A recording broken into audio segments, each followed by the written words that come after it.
Hey guys, how's it going? I got a 74 Super Beetle here. It's a friend of mine's. I've been the caretaker of it for quite a while, and one of the things that has been going on with it getting worse over time is the transmission is getting noisier and noisier to the point where it really needs to be addressed. So he has a rebuilt one. It's actually sitting under the hood, I believe, right now, that he got, and we're going to go do a swap on that. But before we do that, I figure I'd just let you listen to it a little bit and hear what we have for a noise. Hopefully the camera picks it up.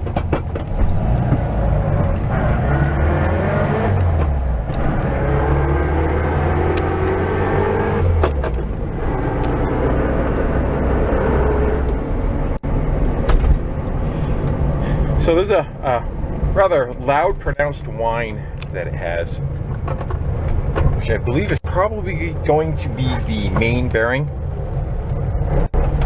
And although that can be fixed by itself, the cost of tearing it down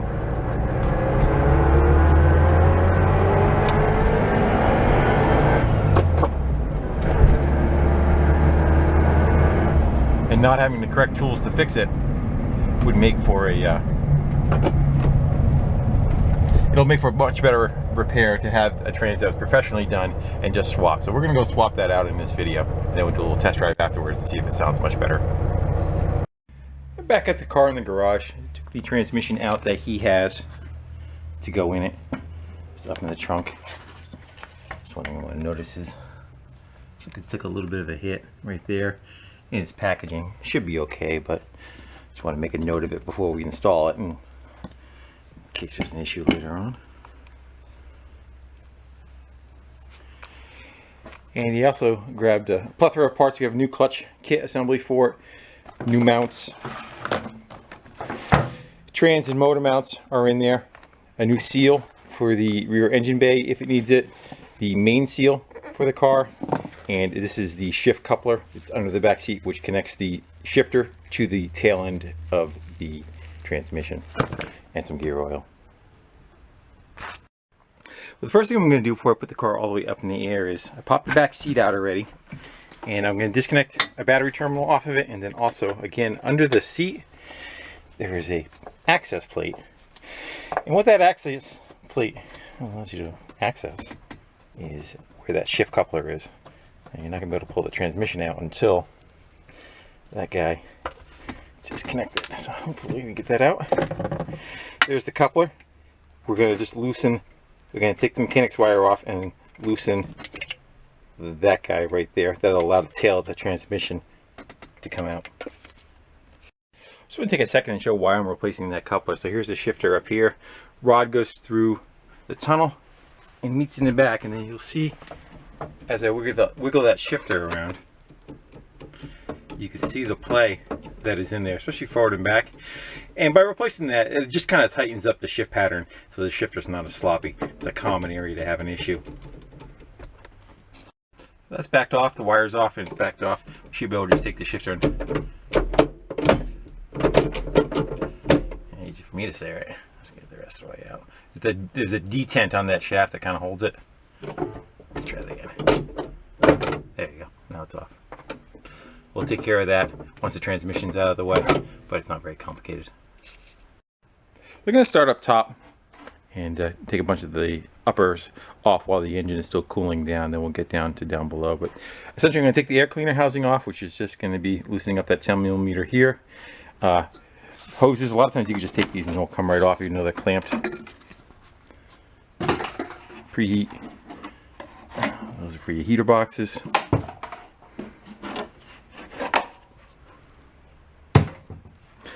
And we'll get the air cleaner off. I need 2 hands to go do that. And we're going to take this tin out. These 3 screws on each side.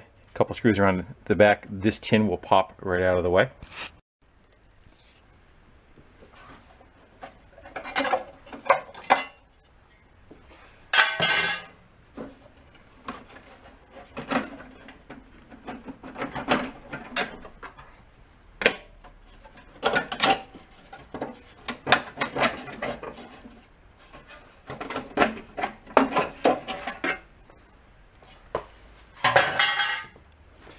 I'm going to disconnect the generator.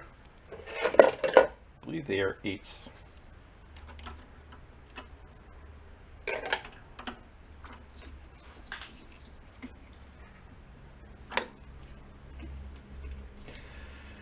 That goes to the regulator. It's a signal from the regulator telling the generator what to do, and this is the output of the generator.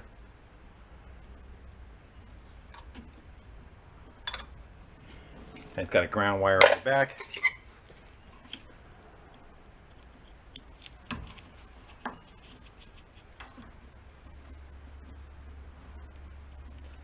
I'll just put that screw back in there. The throttle cable. 8 also. 8 or 9, I always forget.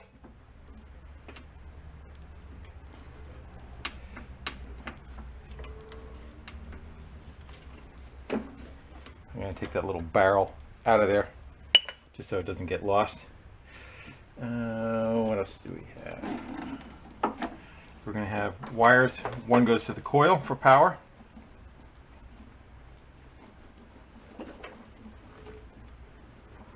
And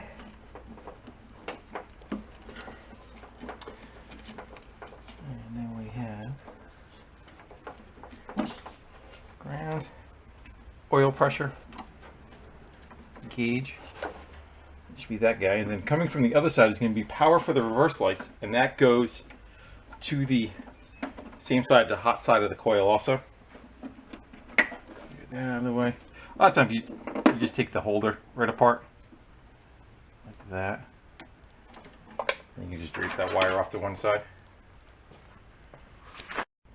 Now we're going to go down under the car. One thing that this car has on that normally you wouldn't be dealing with is a trailer hitch. And that's mounted on the bumper. And it's also capturing the trans and motor mount location, using that for support too. So these two are going to come out. I'm not sure if that has something to do with it. It may. And again, up by the bumper. We'll get that dropped out of our way. And that trailer hitch is out of the way. So next items are going to get removed are going to be, these are your heater control cables. There's one there and one there. Same as the carburetor, same barrel nut comes off, takes them off of there. There is a fuel line. I'm going to crimp it with a pair of vice grips and then disconnect it from the engine right there. These will just pull back. These are your heat tubes. They'll come right out of the way. You have two nuts on the bottom, one there and one there. I'm trying to get the light the right amount so it's not bleaching out the camera. There is two on top, one over by the starter on that side you're going to get from the top, and this one right here behind the clutch cable, you could see it right there,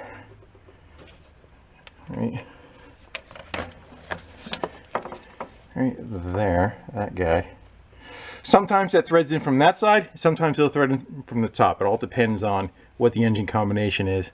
So what I'm going to do is I'm going to remove the two from the bottom and check the top, that top corner one up there, get that one removed. The last one I'm going to leave connected, and when I let the car down, it'll be the last one I take out before I remove the engine. So I'm going to take care of those items and I'll bring you back. And all that stuff down below has been disconnected, like I said. 3 bolts are out of it. The last stud on the top here came out that direction, which is most of the time how it's going to happen, except for earlier cars. We have one last one holding the engine in up top, up there, but I'm going to let the car down, and I'm going to have a floor jack. This part of the floor jack is going to encapsulate where the oil strainer is, and that's how we're going to support the engine. Take that last bolt out and grab it from the tailpipe, so we're going to start wiggling the motor forward, and at the same time kind of lowering it, wiggling it forward, lowering it to get the clutch cleared. And once it's down all the way, we'll lift the car back up, get the engine out of the way. It should be ready to go. The only thing, as it gets part way out, you got to reach around the back and pull the throttle cable out, because that'll bind on you. It's disconnected, but you still have to unfeed it from where it is. So hopefully we can grab it from the tailpipes, be able to pull forward a little bit.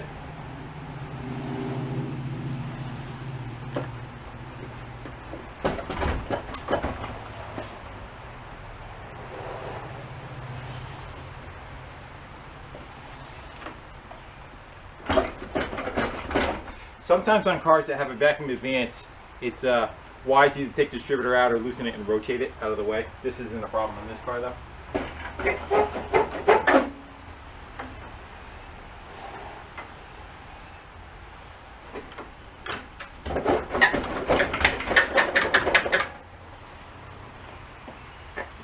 Grab that throttle cable.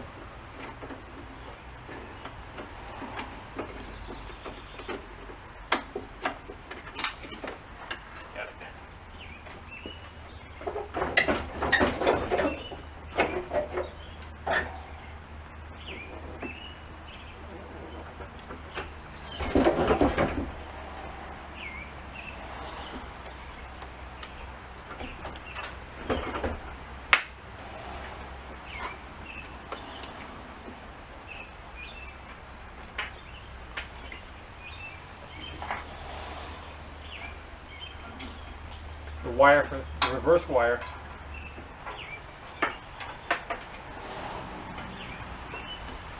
needs to come out.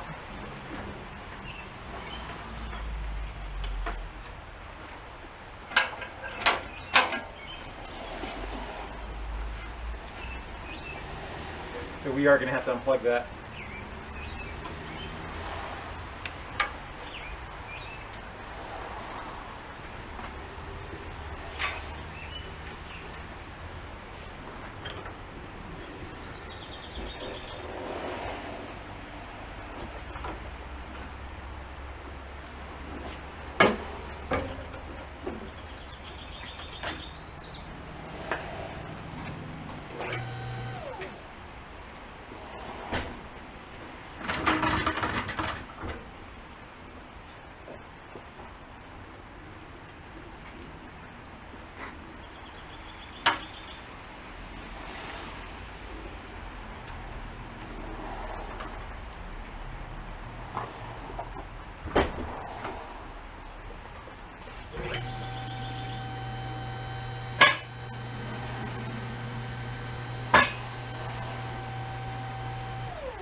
She's free.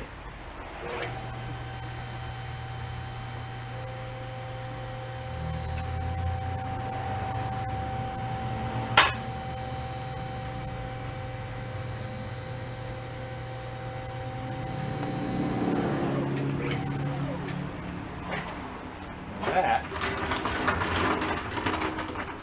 is one engine pulled. All right, now for the transmission. First thing I'm going to do is I'm going to let the gear oil out of it. And you have a location here. And sometimes they have one further back. This one does not, because there's like two separate cavities in here. The gear case is more up here, and this is more the differential area of it. So sometimes they have two drains on them. Starter, we're going to take out. There's one bolt's already off. This is the one I was talking about that's in top. This is the hardest one to deal with. The reason why, especially when you're putting it back in, you put the engine up and in. As soon as you go to try to get back in there with a nut and get it started, the bolt always wants to go feed back. So one thing I like to do is, before I put it back together, is to go over to a wire wheel, clean these threads up really well so that when you get the nut on, you can spin it on by hand except for the last little couple turns with the wrench. Because if you have to turn it with a wrench like I did to get it off, it really is a pain. So the starter's going to come out. We have the CV joints right here. They have 6 on each one, and they are a 12 point, but you could use a 6 point Allen on them to get them out. But they do make a 12 point for them also. Generally, they're not too bad. Tight wise, worst case, you can grab them with a pair of vice grips and crack them loose. You hold on to the tire as you're rotating them to access them all. You want to loosen them all first. But before you do anything, you want to take a little tiny screwdriver or a pick and get all the debris over the last years have been built up inside them, get them kind of cleaned out first before you put anything in. And then when you put your Allen in there, you want to kind of tap it in with a hammer, make sure it's seated very well so you don't strip it out. And rear motor mount or trans mount, it's actually the front, depending on how you want to look at it. And then you have both of these up here, so you can have 2 here and 2 here. Clutch cable, same thing. You take the wing nut, you're going to go back it all the way off, get the cable right out of the housing. So let's get that taken care of, and then I'll bring you back. Let's go get that gear oil out of there while we're waiting. Watch out for that wire, stab you in the eye. So kind of color comes out of this. Watch, nothing comes out. I can definitely see some metal coloring in it.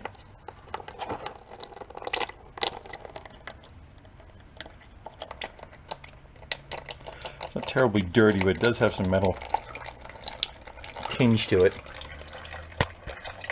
I'll let that pee for a while I'm working on the other stuff. Also, what they have is a magnetic plug. And you can see the metal that's come off. Tries to get it out of harm's way, you know, at least attract it so it doesn't keep going through the system to an extent. I know it's dark for a second. Just want to show you, these are pretty tight, so I don't want to strip out the insides of them. What I'm going to just do is grab them with a pair of vice grips on the outside of them, and you can get them to crack loose. And once you get a turn on them,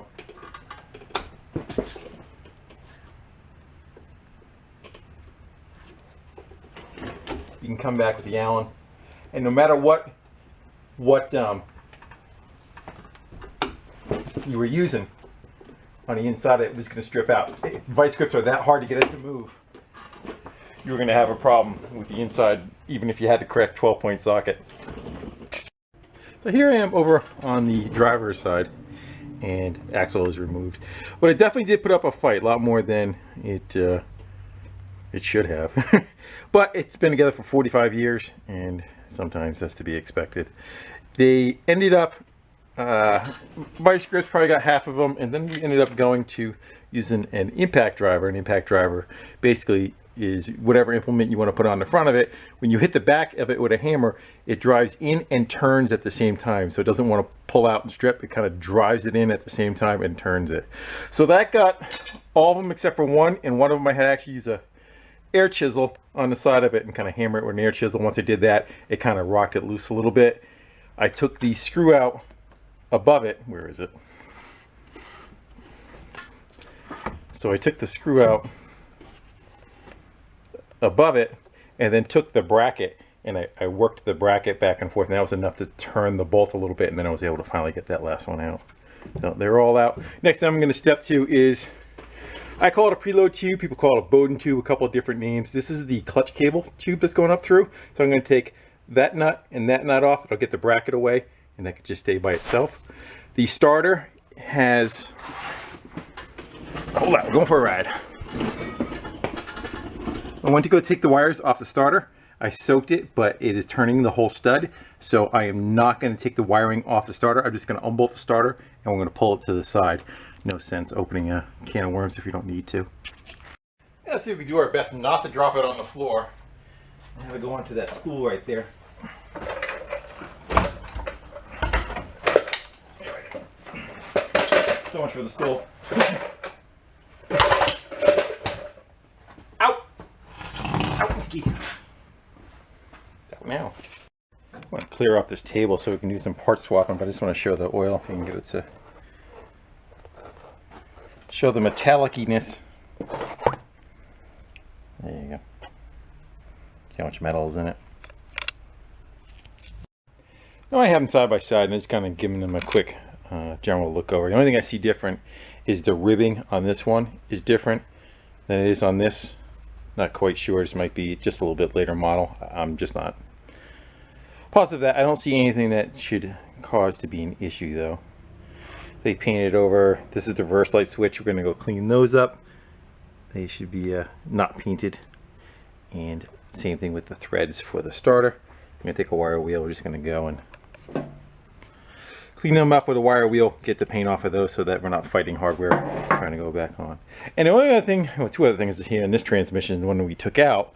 One is the ground strap was broken, and there was a very thin jumper wire going to it. So we're going to try to come up with a better ground wire for the trans, because what ends up happening is it tries, if this ground strap isn't there, it tries finding another path through grounding, which is sometimes the axles through the drivetrain. It could even be what takes out the transmission too, because it's trying to ground through the gears of the trans to the body. So that can cause an issue. May have even been what causes it. This, kind of doubt it, but it could be what caused it.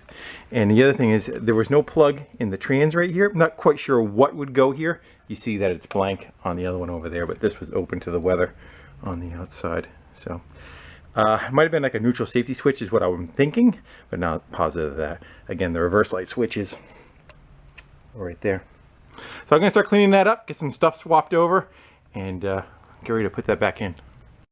Oh, one last thing I wanted to show is you hear the noise in it. That's a tad loud. You can see I hit the wire wheel on there. On the tabs, this is going to be the front trans mount. I'm going to clean up the threads on there.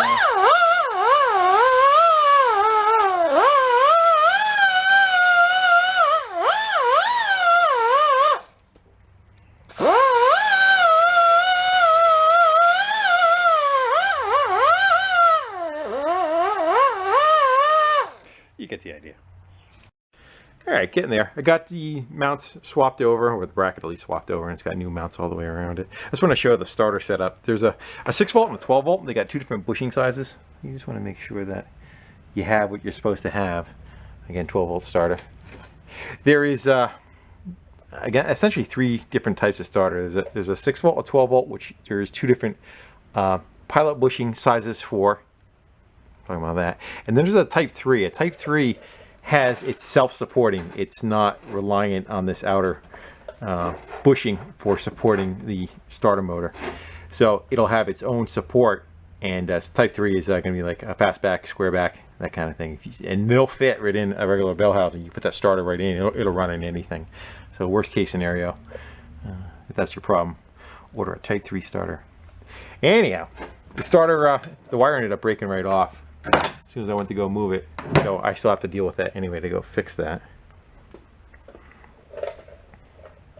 Oh, and what I was going to get to is on the starter is not self-supporting on this style. If you notice, you can kind of move that around. A lot of people think they have a bad starter, and it really isn't the starter, it's the bushing that is in there. If the bushing burns out and allows the starter, or missing or whatever, has so much play that this is able to touch its side, it won't spin, or it'll spin very slow. So a lot of times you check that before you even go bother changing the starter. It's probably more common for the bushing than it is actually a bad starter that I have run into. So anything else I want to add to that? Oh, if you go, like right now, if you go to put power to this starter, it won't spin just because there's nothing supporting it out here. You would actually have to put power to it and kind of find the sweet spot where it will work. I think that's what I wanted to tell. Rear mounts on. It's got like a dust shield over it. I took it off the body now. It's got 2 like slides on it. It will help us to reassemble it. Again, this transmission's upside down. So flip this around, and there's 2 nuts already hanging underneath the car with washers on. It's a joke there. So we can actually just kind of slide the trans in on those 2 forks, and it'll support itself instead of trying to hold the thing up there and try to bolt it up. And then it's got a boot. This is where the body of the car is, and this goes out to the shifter. The boot just makes a seal between the body and the transmission, so you can see the car's floating on line. It's one of the spots they don't want to leak, I guess. So that stud is what's stuck on me. That's where the wires are broken off from it. Let's see if we can free that guy up and get it out of there. Worst case scenario, I'm going to clean the... If I find the stud's going to go pull out, I'm going to clean the top up. I'm going to try putting a nut on top of it. But let's see if we can get that one off.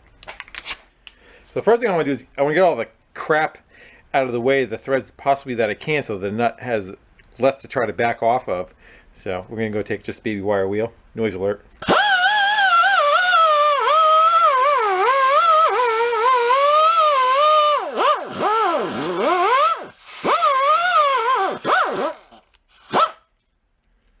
Getting in your eyes? Let's spit it at the camera. Alright, let's go with that. Let's go give her a bit of juice. And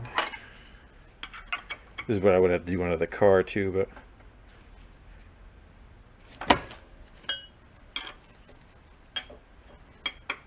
I'm pinching it lightly, trying to hold it.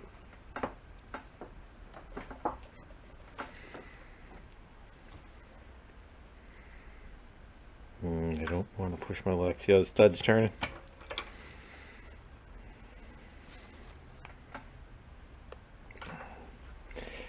I know when to say when.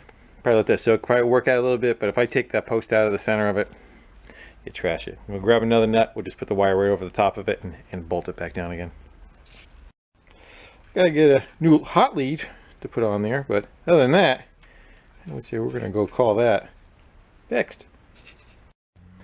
So I cut the end off the cable that broke underneath and put a new eyelet on it, but that draws a lot of current in that location, so I really want a good connection. So it already has flux on the wire and the end of it, and I'm gonna go, instead of trying to solder it down under the car, I'm gonna try dipping it in a pool of solder, and that's what this is. I just gotta heat it up. I can heat it up to this whole pool is liquid. We're gonna go grab what pliers, go underneath, dip it in, and see how that makes for a bond.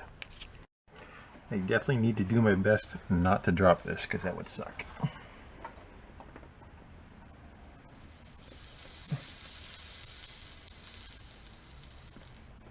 I would say, okay.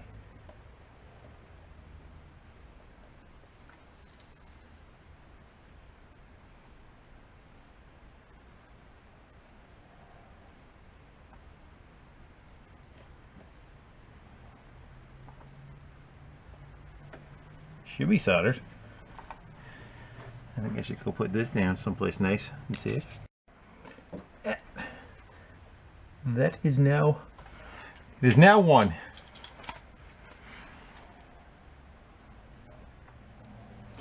Shiny too.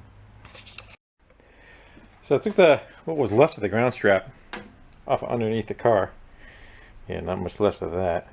Corroded over time. I have these, they're not they're better than what was on there, but I have to do a little bit of whittling to get them to fit onto the bolt that's on the trans. So I just got to shave down one side. The other goes on the horn of the car, and there's plenty of room on the horn for that end. I really think that this could be what damaged the transmission. Again, trying to make a ground path through the transmission and the axles instead of through the ground strap. So without this on there, attaching it to the body, you only have a couple of locations that you have to the body is the shifter, which is supported by plastic bushings, so that's kind of isolated from the car, and the rest is going to be the axles. The axles going out to the suspension and through them, and well, again, you're trying to run get back to the case through the bearings in the transmission, and kind of like that's why you don't weld across the bearings. Same idea, you know, you'll pit the bearings. Well, the same thing can happen in the charging system when it's, you know, either cranking it or once it's running the charging of it, all the current would have to, the return path would have to be going through the suspension. So it may have been what took it out. I saw it once before on a long time ago on I think it was a Rabbit, VW Rabbit, like a 77, 78 VW Rabbit when it first came out. No, it wasn't a Rabbit. Anyway, what was doing it was eating CV joints like crazy. It might have been a Honda Civic. It kept burning up CV joints on one side like crazy. I mean, we couldn't figure it out. Put them in, and you know, so it'd be like 2 months, 3 months later, come back, and the thing would be all beat up again. And that's kind of what it was. It was the ground path for it. It was missing a ground strap, and it was burned up the CV joint over and over again. This is a bolt that is the upper left-hand corner, upper right-hand corner, depending on what side you're looking from, where it goes through the starter, and you have to reach behind the engine fan shroud and get this nut started without pushing that bolt back. There's nothing, just kind of it keys in to the starter, but there's really nothing holding it in place. So you have to reach down in there and get that guy started without pushing the bolt. You know, you're doing it like this. And what happens is, if it's gummy, like when it came apart, you'll see that it's very, you know, it's trying to turn the bolt. And you go on a little bit. So that you don't have to deal with that, good old wire wheel comes in handy again. Noise alert.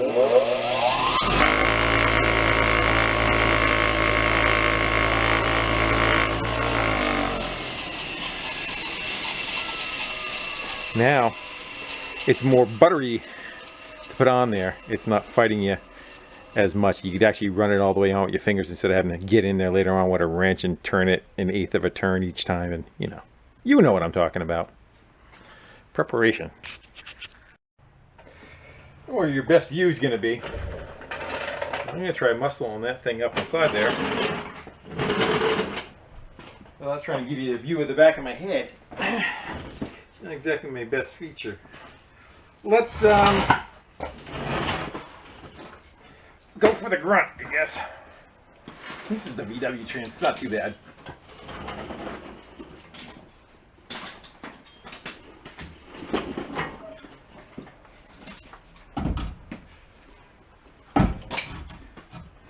Right about now is when I remember I didn't change the shift coupler. Should be able to do it with the Trans out of the way, but it would have been a smart thing to.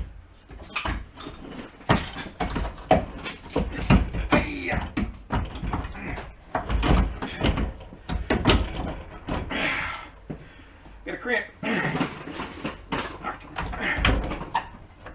There we go.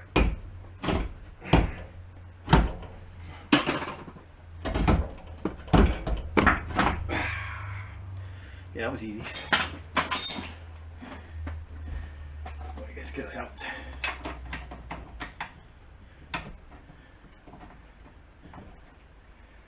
I'm gonna grab the impact gun for me. I forgot to go get it.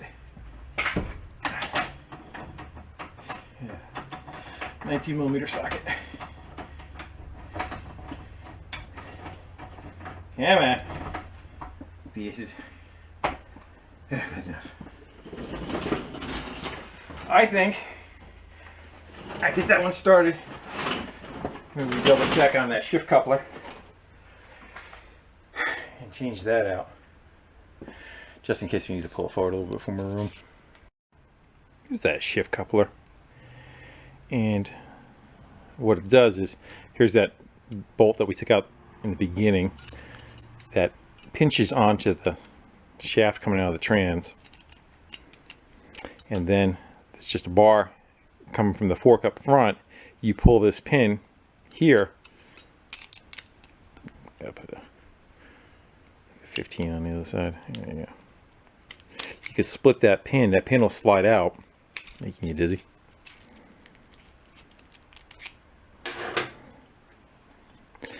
And that will allow you to get it to insert that into the front and put the bolt back in the other side, and then we can go back.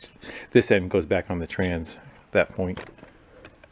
That right there is the other end that it attaches to.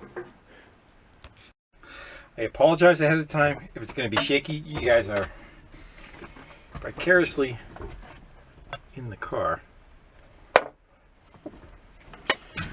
wedged, just like me. So we're going to try to get rid of that old one that has all that play. Essentially, you probably just replace the rubber bushings, but there you go. Leaving on me, I saw you. I am going to have to hold you guys down with something. Ever been held down? Alright, let's see. You guys are kind of close, but see if I can work around you.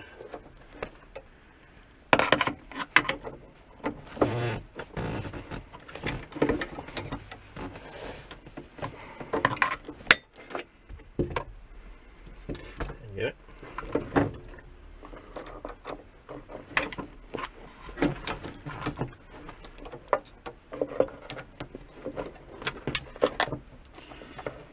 That guy. I think I just have you guys a little too close to me. I might need a little bit more room than that.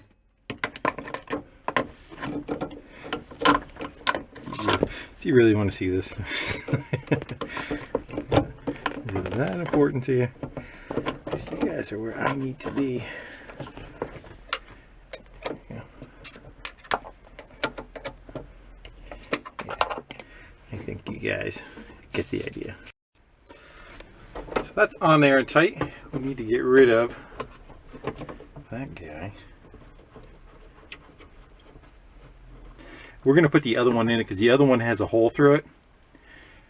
So you can tie it because it is a common spot that does loosen up. You can see the hole in the center of that one. Alright, let's get that back on there. I'm working the shifter. There we go. It's opposite what you think. It moves opposite direction. So we're going to go throw that in there. And remind me to come back and tighten that. You have adjustment at the shifter too. You can move the shifter around the plate. So if you have a hard time catching like first or second or third and fourth, you could tweak the shifter up front. That is a lot better than what it was before. Front and back had a shitload of play. No more. And it's wired up. All that does is, in case it does, the point down below from moving can actually loosen itself up even if this doesn't turn away. But this will just stop it from, once it does get loose, physically backing right out. So it'll still be located, just not quite cranked down all the way. A safety backup. So the transmission's all buttoned up. It just kind of jumped forward on that. Throw out bearings in it. Cleaned up all the threads so that reassembly should be easier than it was before. The mounts are all installed, starters in, lubed all the points that needed to be lubed. And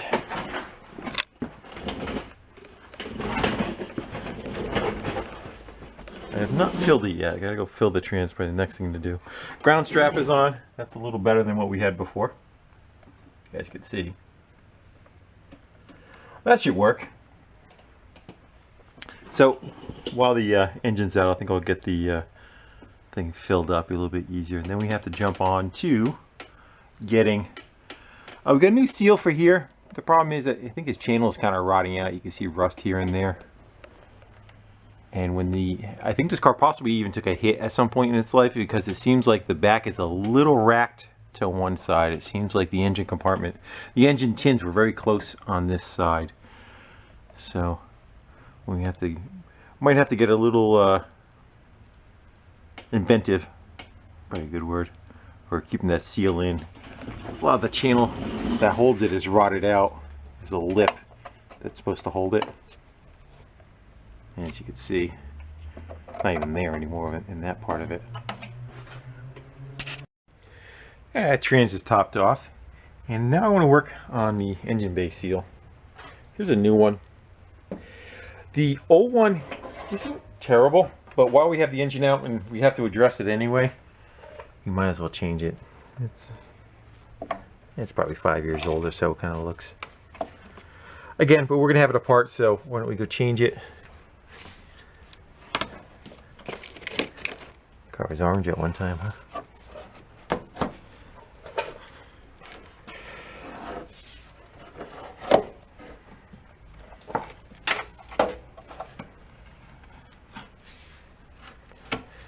So what I'm going to do is come back and kind of clean out and open up these channels a little bit.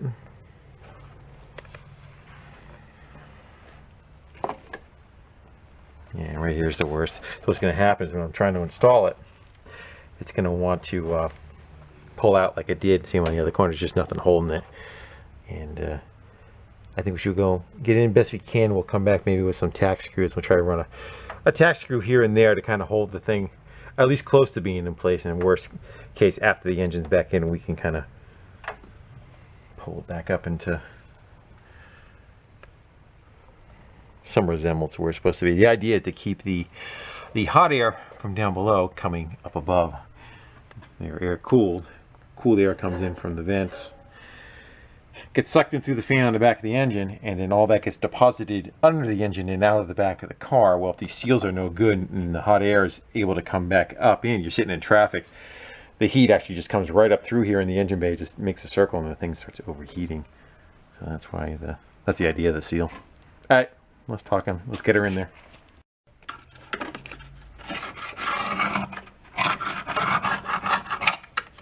I was gonna dig it out, and I'll come back with the air gun and it'll blow out. And it's just sitting in that truck. Yeah, I think somebody replaced this apron, is what I'm thinking.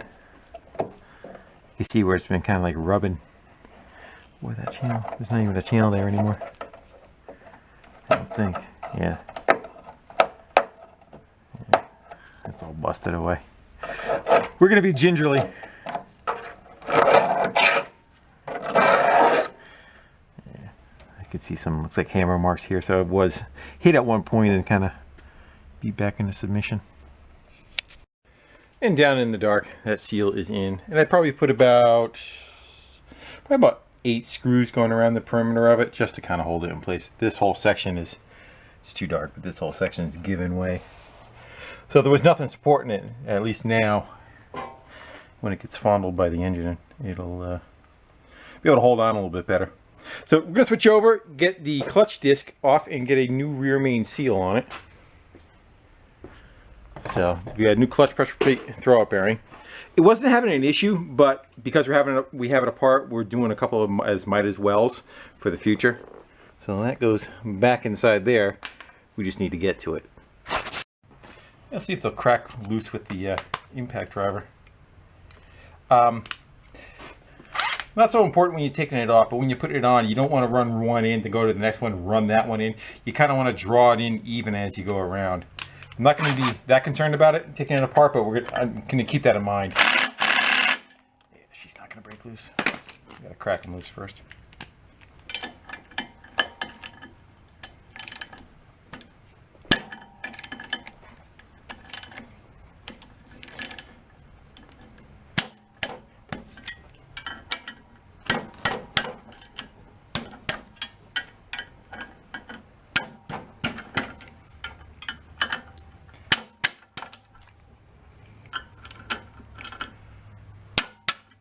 Same with the rear main seal too. It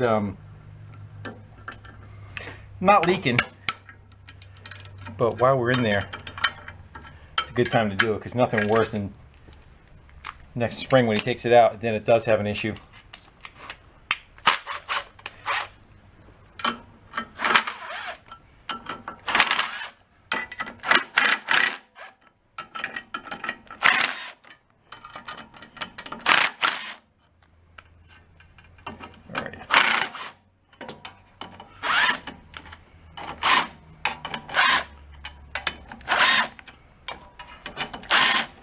That.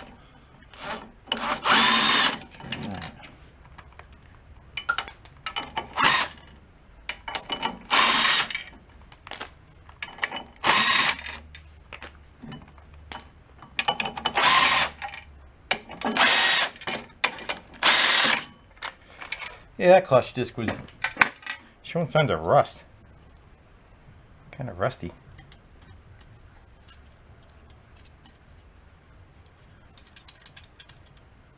See broken springs. That one looks a little funny though. That one's broke. See it? Right there. So, yeah, that one's broke too. Good thing we changed it. Mike was doing too many donuts in a parking lot. Alright, so now we got to get a 36mm socket. Get rid of that. Noise alert.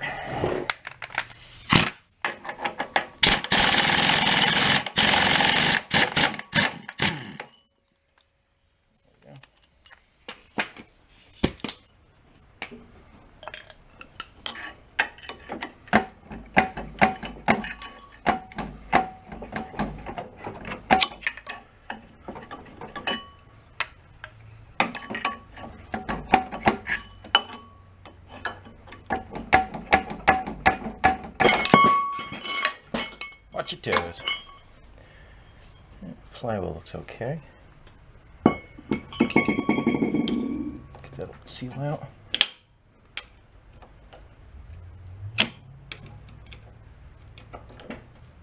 Need the next size up screwdriver.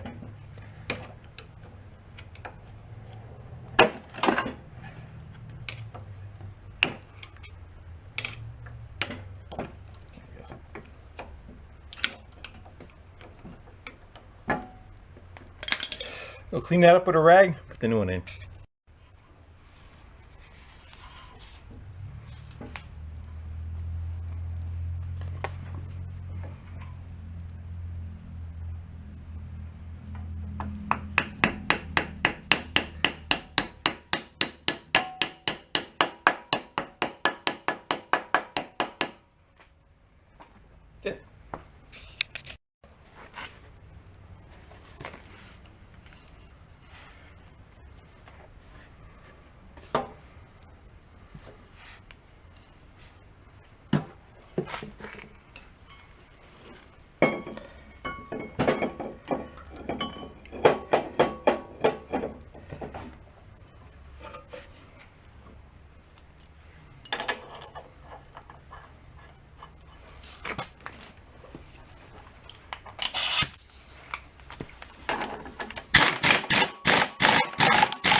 Go hit her with some brake clean.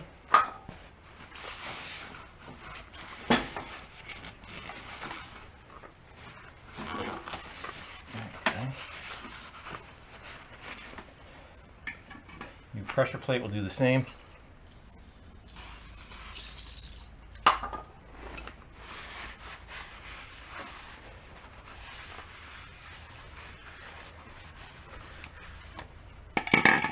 Comes a little grease.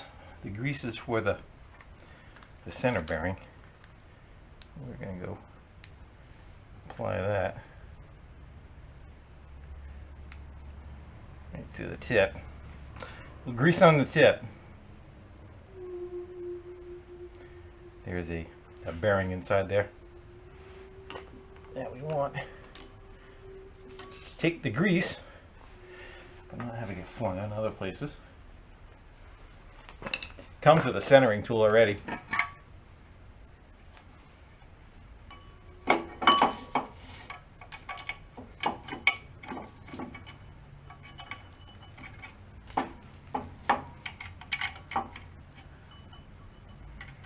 Like I said, when you put this one on, you kind of want to draw them in a little at a time. We are going to start with the air gun and then work our way over. You missing one? You guys have a better view than I do. Yep. Where is it? Where'd I kick it to? There you are. Hiding. Hiding with the gun. I'm gonna just suck them up with the driver.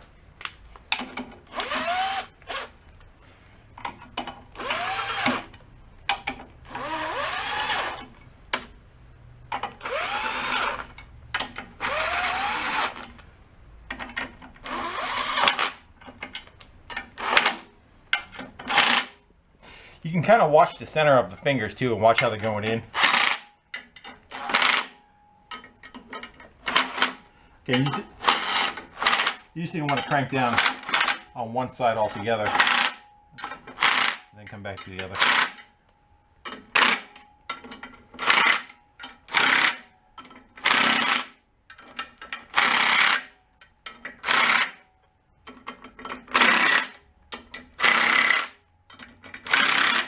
See them drawing in? Not sure if the camera's picking up. My big fat hand is in the way.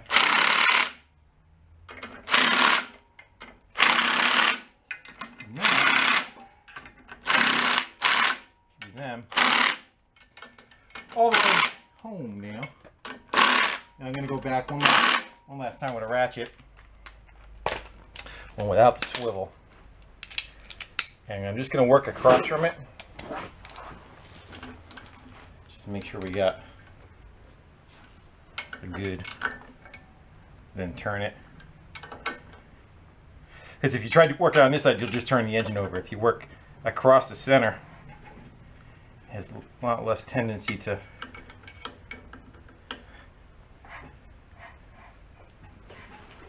and I've done in the hundreds of these. So there's going to be people saying you use a torque wrench. You didn't use sealer, you didn't use this, you didn't put that there, you didn't, whatever. I never had a problem. I was taught by somebody who knows what they're doing. So, now that I said all that, something will go wrong, it'll kick me right in the ass, won't it? That's ready to go back in. I'm going to go see if he has anything else he wants to put on the motor. He might have had a set of plugs he wants to throw in it. If not, we can go pop that back in. Yes, I'm getting ready to put the engine in. One thing I want to go do is go and put the car in gear and make sure the emergency brake is on. And the reason for that, because when you're trying to put the engine in, this is what's inside, right? So you're trying to put the engine in, you get it up on the shaft, and if you don't have the gears lined up, you're never going to get on. You have to be able to rotate it so it'll drop on. So what you do is you grab the generator belt on the engine. You can rock the engine back and forth. Well, if you have this in neutral, this will just turn with you, and you won't be able to get that click, especially if it's slightly off kilter. You know, it'll just kind of turn right with that disc. So if you put it in gear and then you lock the wheels from turning, now the trans will only go so far and stop. So as you're turning, it will eventually click and you'll be able to slide it in.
The throttle cable in, get it started.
I'll get it.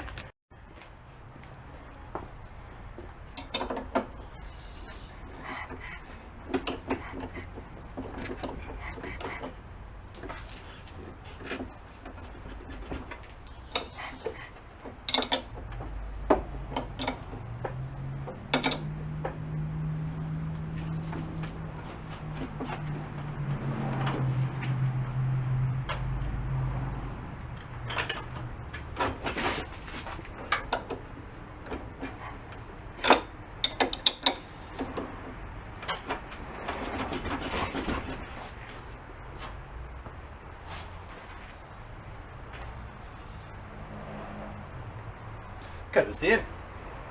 I'm going to go underneath and start the two bottom bolts. I'm going to get the nuts on and tighten them up. Yeah, the bottom two are tight, so now we can just lift it right up. It'll hold on those two.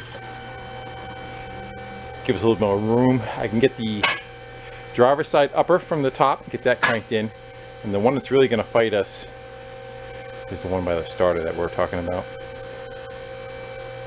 Because it is down in there. You can see where the hole where it's not sticking through. Well, that's where you need to be able to get your hand in there and just start the nut without pushing it in. Yeah, so right there, I think you can see it, is the troublemaker. That stud back in there. Okay. What I have sitting on top of the starter, the stud is forward, and then I have a magnet just stuck on top of the starter to give it some back pressure so it doesn't move behind. And I just have to get down inside there with that, get it started, and then turn it with a wrench. You really can't get a ratchet in there. What's good is the ratcheting wrenches. That's one time where it's good for that application. I don't have it completely buttoned up, but definitely buttoned up enough to run it. I still have the tins to put on the back and the trailer hitch to put up, but let's make sure everything is good to go before we put that stuff on there. And I think we just need to reconnect our battery.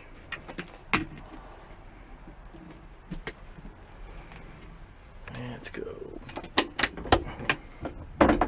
Neutral.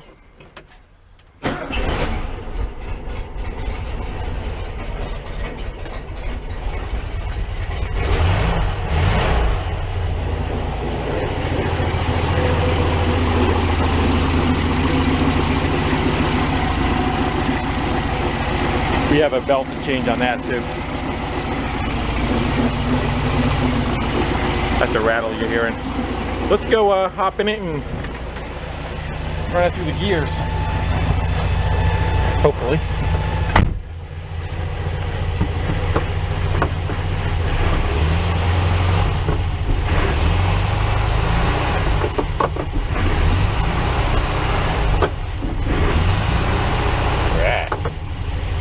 Stop.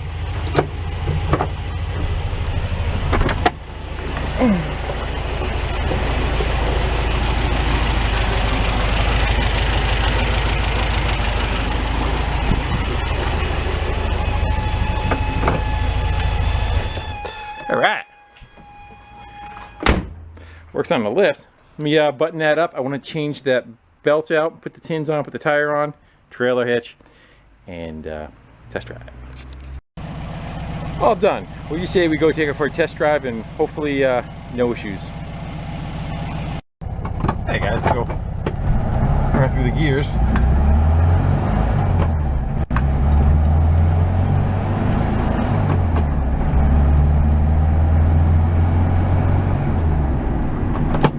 I find fourth's a little tricky to get into. We could play with the shifter. You can move the shifter around where it's located and possibly find a little bit better pattern, but I don't think it's the shifter because it goes into third real easy. Third and fourth are on the same distance over. They're on the same fork, I should say, inside the transmission. So I might have them run it a little bit. Just see how things kind of go. It is definitely a lot quieter, but one tire in the back is a little worry kind of sounding. You hear the tire on the road, but again, there's no passenger seat in here, so it might be a little bit more noisy, but 100% improvement. Before you couldn't even hear the engine run. All you would hear is the whine of the trans. So let's go stop up here and we'll run it through the gears again. Goes in the third, no problem. Second, no problem. First, no problem. Reverse. Reverse is fine. Let's go through them again.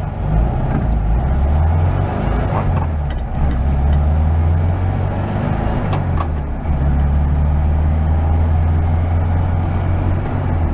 Yeah, I went to forth, no problem that time.